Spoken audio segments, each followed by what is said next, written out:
እንደው ጌታ ሆይ መድኃኒዓለም እቺን ልጅ እጄ ካስገባ የዛሬ ዓመት ድባብ ነው የምሰጠው ይላል። ተስሎ ሄዶ ሳምንት ሳይሞላ ይመጣና ጌታ ሆይ እቺኛዋን ተዋትና እንዴ ማመልከቻ እንኳን እኮ ሽርዝ ድል ሲበዛው ሪጀክት ይደረጋል።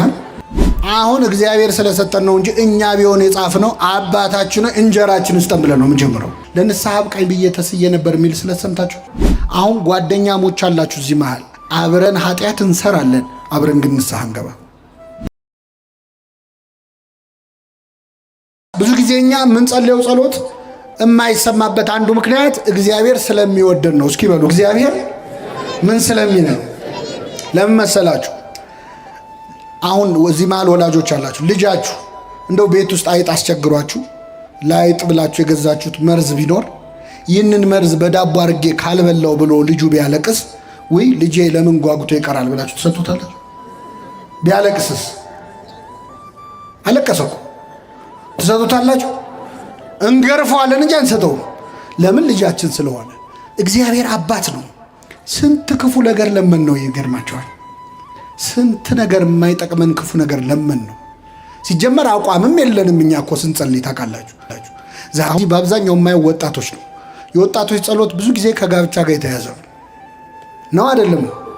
አዎ አንድ ወጣት ይመጣና አንዲትን ሴት ይወዳል። እንደው ጌታ ሆይ መድኃኒዓለም እቺን ልጅ እጄ ካስገባ የዛሬ ዓመት ድባብ ነው የምሰጠው ይላል። ተስሎ ሄዶ ሳምንት ሳይሞላ ይመጣና ጌታ ሆይ እቺኛዋን ተዋትና እንዴ ማመልከቻ እንኳን እኮ ሽርዝ ድል ሲበዛው ሪጀክት ይደረጋል። እንኳን ጸሎት ማለት አቋም የለንም። ዛሬ የምንፈልገው ሌላ፣ ነገ የምንፈልገው ሌላ፣ ዝብርቅርቅ ያለ ጸሎት ነው የምንጸልየው። ግን ይሰማናል እግዚአብሔር። አይገርም? ጸሎቴን ያልከለከለ በሉ እስኪ እግዚአብሔር ይመስገን። ምን መሰላችሁ? ልትጸልዩ ስትመጡ ዝም በል ይላል እግዚአብሔር። ስንት ነገር ስታወራ ከቤት እዚህ እስክትደርስ እያማሽ መጥተህ ተሳድበህ ክፉ ተናግረህ መጥተህ አማትበህ ልትጸልይ ስትል በል ዝም በል በዚህ አፍማ እንዳጠራኝ ይላል። ጸሎቴን ያልከለከለ እግዚአብሔር ይመስገን ይሰማናል። የመላእክቱን ምስጋና በሰማበት የእኛን ይስማ። አይገርምም? መላእክትን በሰማበት ይሰማናል። የነሱን መዝሙር በቅድስና የሚዘምሩትን በሰማበት የእኛን ይሰማል። ከኃጢአተኛ አፍ ምስጋና ለምኔ ነው አይልም። በኃጢአት ተወደስኩ፣ በኃጢአተኛ ሰው አፍ ተወደስኩ ብሎ አይቀየምም። ይሰማል፣ ያርማል። ጸሎቶቻችንን የሚጠቅሙንን ወስዶ የማይጠቅሙንን ይተውልናል። የለመነውን ሁሉ ስላልሰማን ስሙ የተመሰገነ ይሁን። የለመነውን ሁሉ ቢሰጠን ገደል እንገባ ነበር። እምንለምነውን እንደማናውቅ ያውቃል።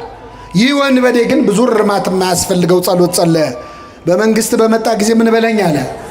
አየለም ጊዜዋን ብቻ አስተካከላት እግዚአብሔር። ጊዜዋን በመንግስት እስክመጣስ አላስጠብቅም። መቼ ከኔ ጋር ትሆናለህ? የቀበሌ ቤት ይዞ እንዴት ባህታዊ ይሆናል ሰው መሃል ከተማ ውስጥ? አሁን ደግሞ የመጣብን በዚህ በሚዲያ ዘመን የዩቲዩብ ቻናል ያለው ባህታዊ ያለው ሰብስክራይብ አድርጉ የሚል ማለት ነው። ጉድ ነው። እስቲ የዛሬ 3 ወር ዓለም ያልፋል ብሎ ትንቢት ይናገራል፣ ግን ሰብስክራይብ አድርጉ ይላል። ዓለም ካለፈ ለምንድን ነው ሰብስክራይብ የምናደርገው? በሰማይ ልናየው ነው? መቀለጃ ሆነናል በእውነት። ከዚህ ጠብቀን እግዚአብሔር። በዛ በስቃይ ዕለት ጌታ ሆይ ያለ ወንበዴው በመንግስትህ በመጣህ ጊዜ ምን በለኝ አስበኝ። በመንግስት በመጣህ ጊዜ አስበኝ አለው ጌታ ሆይስ። እሺ በመንግስት የሚለው ደግሞ በጣም ይገርማል። በመንግስት ማለት ምን ማለት ነው? አንተ ንጉሥ ነህ፣ የራስ ግዛት ያለህ ነህ። የራስ ግዛት ያለህ ነህ። እንዴ ክርስቶስን ሲያየው ንጉሥ መስሎት ተምታቶበት ነው? አይደለም። ዘውድ ደፍቶ አይደለም ያየው። ምን ደፍቶ ነው ያየው? መልሱልኝ። የሸዋ አክሊል ደፍቶ ነው ያየው። እንደ ነገስታት ጠጅ ሲጠጣ አይደለም ያየው። ሐሞት ነው ሲጠጣ ያየው ክርስቶስ። በበትር ሲደበደብ ነው ያየው። ግን አጠገቡ ያለው መሆኑን አወቀ። ለምደነው ነው እንጂ እኮ ደም በደም ሆኖ እያዩ ማመን ይቻላል ወይ? ክርስቶስ እየተገረፈ እያየ አምላክነቱ እንዴት ታያል? ሙት ሲያስነሳ እኮ አይደለም ያየው። ይሁን በዴ ድውይ ሲፈውስ አይደለም። እሱ ቢሆን ኖሮ ቀላል ነው። ሲያበላ ሲያጠጣ አይደለም እንዴ? ያበላ ያጠጣ ቀን እኮ ክርስቶስ አሳና እንጀራ አበርክቶ ያበላቸው ሰዎች ካላነገስን ብለውት እኮ ሸሽቶ ተራራ ላይ ወጥቶ እንዳመለጠ ታውቃላችሁ። አመለጠ ክርስቶስ። እናንግስ ብለውት ለምንድን ነው? ስለጠገቡ ነው አለ ሆዳቸው። እንደዛ እየተሰቃየ አይቶ ግን አመነበት። የቀኝ ወንበዴ አምላክ መሆኑን አወቀ። ንጉሥ ነህ አለ። በመንግስት አለ። በመንግስት ብቻ አይደለም፣ በመጣህ ጊዜ አስበኝ። ምን ባልክ ጊዜ ምን ማለት ነው? አሁን እንደማይ ሞታ አትቀርም፣ ከሞት ትነሳለህ። ተነስታ አትቀርም፣ ወደ ሰማይ አርጋ አትቀርም፣ ዳግም ልትፈርድ በመጣህ ጊዜ። አይገርማችሁ? አጠገቡ ያለው ሞቶ እንደማይቀር ከሞት ተነስቶ እንደሚያርግ አርጎ እንደማይቀር እንደሚመጣ ሊፈርድ እንደሚመለስ አውቋል ወንበዴው። በምን አወቀ? ኢትዮጵያዊ ሊቅ ቅዱስ ያሬድ ዛሬ አባቶቻችን ሲያዜሙት የነበረው ፈያታዊ ዘየማን መኑ ማሐረከ ታይምር ዘንተ፣ የቀኝ ወንበዴ ይህንን እንድታውቅ ማን ነው ያስተማረ? የት ነው የተማርከው? አጠገቤ ያለው ንጉሥ መሆኑን በምን አወቅ? ምጽአቱን ማን ነገረ ብሎ ቅዱስ ያሬድ ይጠይቀዋል። ከዛ ራሱ ቅዱስ ያሬድ በመንፈስ ቅዱስ ተቃኝቶ ራሱ ይመልሳል። ነቢያትን አልተከተልኩም፣ ነቢያት አላስተማሩኝም፣ ሐዋርያትም አልሰበኩኝም፣ ፀሐይ ጠቅሳ ጠራችኝ፣ እሷን ባየው ጊዜ አመንኩኝ ይላል። ይህንን ወንበዴ የመለሰችው ማን ነበረች? ፀሐይን። ፀሐይ ጨለመ፣ ጨረቃ ደም መሰለ፣ ከዋክብት ረገፉ። ያኔ የፀሐይ አምላክ አጠገቡ እንዳለ አወቅ። ፀሐይን አይቶ የወንበዴ ተመለሰ። በፀሐይ ስብከት ንስሐ ገባ። እኛ ስንት ስብከት ሰምተናል? መመን እስቲ ንገሩኝ፣ ስንት ስብከት ሰምተናል? አዎ ተመለስ ያለው ፀሐይ አይቶ ይመለሳል። ተመለስ ያለው መመለስ ያቃተው ደግሞ 30 ስብከት ሰምቶ ያወዳድራል። የዛሬው ጥሩ ነው ይላል። ጴጥሮስ ዶሮ ሲጮ ሰምቶ ነው ንስሐ የገባው። ምን ሲጮ? እኛ ስንት ዶሮ ሲጮ ሰማን? እኛ ብንሆን አርደን እንበላው ነበር አይደል? እና ወንበዴው ተመለሰ። ይህን ወንበዴ የመለሰው ፀሐይ ብቻ ነበረች ይላል ቅዱስ ያሬድ። ኧረ የለም ይላል ቅዱስ ዮሐንስ አፈወርቅ ደግሞ አይመስለኝም፣ ፀሐይ ብቻ አትመስለኝም። ክርስቶስ እዛው መስቀል ላይ የተናገረው ንግግር ሳይሆን አይቀርም የዚህን ወንበዴ ልቡን የሰበረው። ምን ብሎ ተናገረ? የሚያደርጉትን አያውቁምና ምን በላቸው? ይቅር በላቸው። ገና ሚስማሩ ከእጁ ሳይወጣ እኮ ነው። ገና ችንካሩ ልቡ ድረስ እያመመው የሚያደርጉትን አያውቁምና ይቅር በላቸው ሲል ሲሰማ ይህ ወንበዴ በክርስቶስ ርኅራኄ ውስጥ በክርስቶስ ፍቅር ውስጥ የእሱ ጭካኔ ጎልቶ ታየ። ስለዚህ ምን አለ? ጌታ ሆይ በመንግስት ምን በለኝ አስበኛል። የኢትዮጵያዊ ሊቅ አባ ጊዮርጊስ ዘጋስጫ ደግሞ የለም ይህንን ወንበዴ ፀሐይም የጌታ ንግግር ማይመለኝ ከጌታ አጠገብ አይደል የተሰቀለው? ምናልባት የክርስቶስ ጥላው የመስቀሉ ጥላ እሱ ላይ አርፎበት ሳይሆን አይቀርም የዚህ ወንበዴ ልብ የተመለሰው ይላል። ጌታችን በእውነት በሁላችን ላይ ጥላውን ያሳርፍብን። አዎ የጴጥሮስ ጥላ ይፈውስ የለ የክርስቶስ ጥላ ምናልባት ልቡን ሳይመልሱ አይቀርም። ለምንድን ነው የሁሉ የሚያደንቁት ሊቃውንቱ? እንደው ምን እንዴት ሊያቅ ቻለ የሚሉት የጸለዩ ጸሎት ተራ ጸሎት ስላልሆነ ነው። ጌታ ሆይ በመንግስት በመጣ ጊዜ ምን በለኝ አስበኝ። ድንቅ ጸሎት ከወንበዴ የተገኘ የማይመስል ለእኛ ለወንበዴዎቹ የሚጠቅም ትልቅ ጸሎት ነው የጸለየው። አስበኝ፣ በመንግስት በመጣ ጊዜ አስበኝ። ስራዬን እንዳታስብብኝ እኔን ግን አስበኝ። ኃጢአቴን እንዳታስታውሰው እኔን ግን አስታውሰኝ። መንገደኛ እንኳን አብሮ ሲሄድ አብሮት የሄደውን ሰው ያስታውስ የለ ወይ? በመስቀል መንገድ ላይ አብሬ ሄድኩት እኔን አደራ አስበኝ። ስራዬ እንዳታስበው። ስራዬ የሚጠቅም አይደለም፣ ገደል የሚከት ነው፣ የሚያስኮንን ነው፣ ለመንግስት የሚያበቃ አይደለም። እኔን ግን አስበኝ። ካጠገብህ አልነበርኩ? ለመነ ወንበዴ። በጣም ድንቅ ጸሎት። ክርስቶስ ከማንም ይምጣ በትትና የሚጸለይ ጸሎት ይሰማል አይሰማም? ይሰማል። አንተ ደግሞ አሁን በመንግስት አስበኝ ስትል አታፍርም? ምን ስትሰራ ከርመሃል አለም። ትሁት ልብ ያለው ሰው ሲለምነው ይሰማል እግዚአብሔር። በትህትና ሆነ። አሁን የወንበዴ ዛሬ ገነት ልግባ ቢል ኖሮ ምኑ ትዕቢተኛ ነው ያስብላል። እሱ ምንድነው ያለው? በትንሣኤ ዘጉባኤ ሁሉን ስታስነሳ እኔንም መቼስ አትተወኝም፣ እኔንም አብረህ ስታስነሳይ ያኔ አስታውሰኝ ነው ያለው። ዛሬ ከኔ ጋር ቤት ትሆናለህ አለው። እየሰማችሁ ነው? ዛሬ ከኔ ጋር ቤት ትሆናለህ፣ በገነት ትሆናለህ። ይህን ወንበዴ የተቀበለ አምላክ ይቀበለን። የሚገርማችሁ ወንበዴው ገድሉ ብዙ ነው። በጣም አስገራሚ ሰው ነው። ጌታ ሆይ ብሎ ጌትነቱን፣ በመንግስት ብሎ መንግስቱን፣ በመጣ ጊዜ ብሎ ምጽአቱን፣ አስበኝ ብሎ ምህረቱን ጠየቀ። ይህ ብቻ አይደለም። በግራ ያለው ጓደኛው አብሮት ሲሰርቅ ሲበድል የነበረ ሰው ክርስቶስን ተሳደበ። በቀረው ሰዓት ሰደበው። እስቲ እግዚአብሔር ያሳያችሁ። ክርስቶስ ምን ያህል እንደተገረፈ ነግሬያቸዋል። የቆሰለ ሰው ይሰደባል ወይ? እንደዛ ስቃይ ላይ ያለ ይሰደባል ወይ? ተሳለቀበት። ራስህን አድን። እኔ በቤተ ክርስቲያን መከራ የሚሳለቁ ሰዎች ነው የሚመስለኝ ይህ ሰውዬ። የግራ ወንበዴዎች አሉ። አብያተ ክርስቲያናት ሲቃጠሉ፣ ምዕመናን ሲገደሉ ይበላቸው የሚሉ ሰዎች ማለት ይበላቸው። ራስህን አድን። አንተ ክርስቶስ አይደለህ? ሙት የምታስነሳ ድውይ የምትፈውስ እስቲ የሚሉ ማለት ክርስቶስን ዓርብ ዕለት ያልሰደበው አለ መሰላችሁ? እኔ ከሁሉም ይገርሙኝ መንገድ ኃላፊዎች ሰድበውታል። በዛ ጋር ሲያልፉ ሰድበውት ያለፏል። አያውቁትም እኮ ግን የሁሉ ሰው የሰደበው መቼስ የሆነ ችግር ቢኖርበት ነው ብለው ስድብ አዋጥተው ሄዱ ሰዎች። ስድብ ከማዋጣት ይጠብቃችሁ። አሁን በዚህ በሚዲያ ዘመን አናጣራም እኮ የሆነ ሰው 10 ሰው ከሰደበው 30 ሰው ይጨምርለታል። የሚያውቀውም የማያውቀውም የሆነ ስድብ ያዋጣል። እና ክርስቶስን ያልነቀፈው ያልሰደበው የለም። ጆሮው ስድብን ተቀብሏል። መቸንከር መቁሰል ብቻ እንዳይመስላችሁ፣ ህሊናው እኮ ቆስሏል። እመቤታችን ስታለቅስ ማየት ራሱ የጌታ ቁስል ነው። ታውቃላችሁ። ወዳጁ አልዓዛር በሞተ ጊዜ የአልዓዛር እህቶች ሲያለቅሱ አይቶ ክርስቶስ አለቀሰ ይላል። እነማ ሲያለቅሱ አይቶ?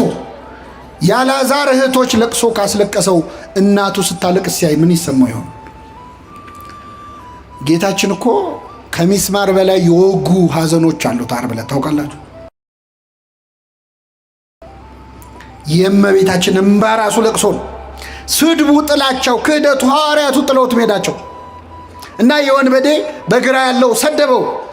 የቀኝ ወንበዴ ግን ምን አለ? አንተ እንደዚህ አይነት ፍርድ ላይ ያለ እግዚአብሔርን አትፈራም? እኛስ ስላደረግነው የሚገባንን እንቀበላለን። ይህ ግን ምንም ክፋትን አላደረገም። ጓደኛውን መከረው። አንተ በእግዚአብሔር እጅ ተይዘ ልትሞት ደቂቃ ቀርቶ እግዚአብሔርን አትፈራውም ወይ አለ። የጥበብ መጀመሪያ ምን ይስበከው ከዚህ በላይ? የጥበብን መጀመሪያ ነገረው። እግዚአብሔርን ፍራ እንጂ አትፈራም ወይ ብሎ መከረው። አብረው ነው ኃጢአት የሰሩት። ይሄ ንስሐ ገብቶ በመንግስት አስበኝ ብሎ ገነት ገባ። ያ ግን በቀረችው ዕድሜ እስከ ዛሬ ኃጢአት የነበረው የምግባር ችግር ነው፣ የክህደት ጨምሮበት የሃይማኖት ችግር አድርጎት ተኮነነ። አሁን ጓደኛሞች አላችሁ እዚህ መሃል፣ ወይ ጓደኛ ያለን ሁላችንም የሆነ ጓደኛ ይኖረናል። አብረን ኃጢአት እንሰራለን፣ አብረን ግን ንስሐ እንገባ። አብረን እንጠጣለን፣ አብረን እንሰክራለን። ና እንጠጣ፣ ና እናመንዝር፣ ና እንጨፍር፣ ና እንስከር የሚል ጓደኛ አለ። ና ንስሐ እንግባ የሚል ግን የለም። አብሮ መበደል እንጂ አብሮ ይቅልበናል ማለት እኮ አንችልም። ጓደኛ ማለት ለኃጢአት የሚጠራህ አይደለም፣ ለንስሐ የሚጠራህ ነው። ይህ ወንበዴ ከጎኑ ያለውን አብሮት የተሰቀለውን ጓደኛውን እግዚአብሔርን ፍራ እንጂ ብሎ መከረው። 1 2 እኛ ስላደረግነው የሚገባንን እንቀበላለናል። ለተረገመው የመስቀል ሞት የሚያበቃ ኃጢአትን ምን ብለናል? ሰርተናል አለ። ተአምኖ ኃጣው ማለት ኃጢአቱን አመነ። 3ኛ ማንም ያልመሰከረው ምስክርነት ሰጠ። ከኔ ጋር በሉ፣ ይህ ግን አይሰማም። ምንም ክፋትን አላደረገም። ማንን ነው? ክርስቶስ። ዓርብ ዕለት ክርስቶስን ምንም ክፋት አላደረገም ብሎ የመሰከረለት ሰው አለ? አይናቸውን ያበራው ሰዎች አይኔን አበራው እንጂ ምን አጠፋ ብለዋል አላሉ? 12 ዓመት ደም ይፈሳት የነበረች ሴት ደሜን ቀጥ አረገው እንጂ ምን አረገ አላለች። አንድ ሰው እኮ ሊመሰክር አልመጣም። አይገርም? 38 ዓመት የተኛው ያ በሽተኛ አልጋን ተሸክመ ሂድ ብሎ ክርስቶስ የፈወሰው ታሞ የተነሳ እግዚአብሔር ረሳ። የሚገርማችሁ ሐሙስ ዕለት ክርስቶስ ሊቀ ካህናቱ ፊት ሸንጎ ቀርቦ በጥፊ መታው። አንድ ሰው እየመጣና ሲመታው ለምን ትመታኛለህ አለ ክርስቶስ። ለምን ትመታኛለህ አለ። እንዴ ክርስቶስ ያ ሁሉ ጅራፍ ሲወርድበት ለምን ትመቱኛላችሁ ብሏል? ይሄ ሰውዬ በጥፊ ሲመታው ግን ለምን ትመታኛለህ አለ። ለምን መሰላችሁ? መጥቶ የመታው ሰው 38 ዓመት ከተኛበት አልጋ ያዳነው ሰው ነበር። ስለዚህ ክርስቶስ ያመመው ጥፊው አይደለም፣ ባዳነው ሰው እጅ መመታቱ ነው። ጥፊው አይደለም ያመመው። ክፉ ተናግሬ ከሆነ ስለ ክፉ መስክርብኝ፣ አልጋህን ተሸክመ ሂድ ከማለት ውጭ ምን ክፉ ቃል ተናግሬ ያለው?